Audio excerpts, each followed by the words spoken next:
Let's go back to Washington now, where Janet Hook is standing by. And Janet's got her eye focused on next Tuesday. 10 big states up for grabs.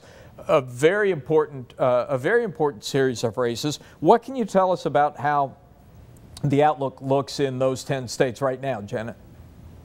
Well, Alan, the main thing is that next Tuesday is called Super Tuesday for a good reason, because it's a really big bunch of states voting all at once, and it's very different change. It's a big change of pace from the way the campaign's been proceeding so far, which is basically the candidates have had the luxury of focusing on one state at a time. And next Tuesday, there's going to be 10 big states. Well, 10 states, and 2 of them are especially big in terms of their significance and the battle that's going to have to be fought to win them. And the biggest of all is Ohio. It's a state that actually is in many ways a lot like Michigan in the demographics. It's a manufacturing state with a lot of blue-collar workers and strong social conservative bent. Lots of delegates at stake for the convention.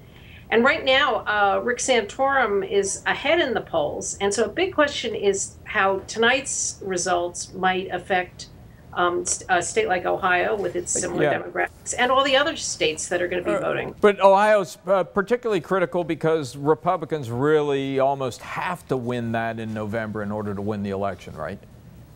Exactly right. And at this point, I think Republicans are worried about the primary's negative tone, in part because they're looking ahead to the general election, because the people who are listening to the debate in Ohio are not just rock-ribbed Republicans. There's independents who may or may not be voting in the primary, but impressions are going to be made. Yeah. Now, the other big state that's up on Super Tuesday is Georgia, which is Newt Gingrich's last stand. That's his home state. He's there right now campaigning. Does he have a shot at winning that? Yeah, he has a shot at winning that, and but certainly not by the wide margin that he had been running up in polls earlier. The campaign has really taken a toll on Newt Gingrich's reputation, even back in Georgia. In fact, I mean, you could argue that the people in Georgia know him better than anybody else. But so that the margin of his advantage has dwindled significantly. And both Romney and Santorum are competing for votes down there. Does it matter if Gingrich wins? I mean, it's his home state. It's easy for people to write it off. Romney is clearly going to bring in a lot of the other states on Super Tuesday. Is Georgia really that big a deal? Well, I would say if Newt Gingrich doesn't win Georgia, it's a big deal. That means that he's almost no reason for his campaign to go on. I mean, the best case scenario that Gingrich can hope for is that he wins Georgia and maybe another one of the other southern states that are voting on Super Tuesdays, like Oklahoma or Tennessee. But there, too, the early polls that I've seen, and they're not so early anymore, they're a week out, Tennessee and Oklahoma, Santorum's ahead. So Santorum is looking good in Oklahoma and Tennessee, could be important states for him. Romney basically has Virginia close to sewed up, in part because the other candidates we've been talking about aren't on the ballot, right? Only Ron Paul is on the ballot. That's right, and that's a big prize for him, and lots of delegates in Virginia. He's got that one locked up. Also, there's Massachusetts is voting, and, you know, he'll surely win his home state.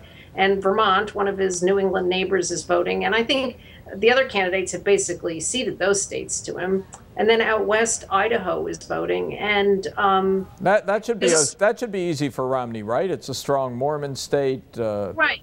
I mean, it does have this very kind of anti-government conservative streak that, I don't know, conceivably a lot of voters could be drawn to Ron Paul or Rick Santorum, but I think they're mostly assuming that that's going to be a Romney struggle. Janet, I need to interrupt because it's 9 o'clock. Most of the polls have closed in Arizona, and the AP is calling the state of Arizona for Mitt Romney. Not a big surprise there, but it is another win for Mitt Romney. Important there. Immigration was a big issue in that state, of course, has been for many months, right? That's right. And it wasn't an issue that divided the candidates all that bitterly. It might have been a little bit more contentious if the state had been more battled over. I mean, there wasn't a lot of campaigning going on down there because everyone kind of saw the polls, and Romney had such a strong lead that all the attention tonight is really focusing on Michigan. Right, but again, these primaries have after effects that live into the general election. I think one of the questions there is, does the Republican Party stance on immigration create problems for whoever the candidate is in winning Hispanic votes in the fall election? I would say there isn't much question about that. I think that the way that the immigration debate has tacked to the right hasn't been good for Romney's own position, because he's been the one who, I think he kind of felt under pressure to establish himself to the right of Newt Gingrich on something, and that was the something he chose, and those positions have carried through the primaries. All right, Janet Hook, thank you very much. We'll come back to you in a little bit.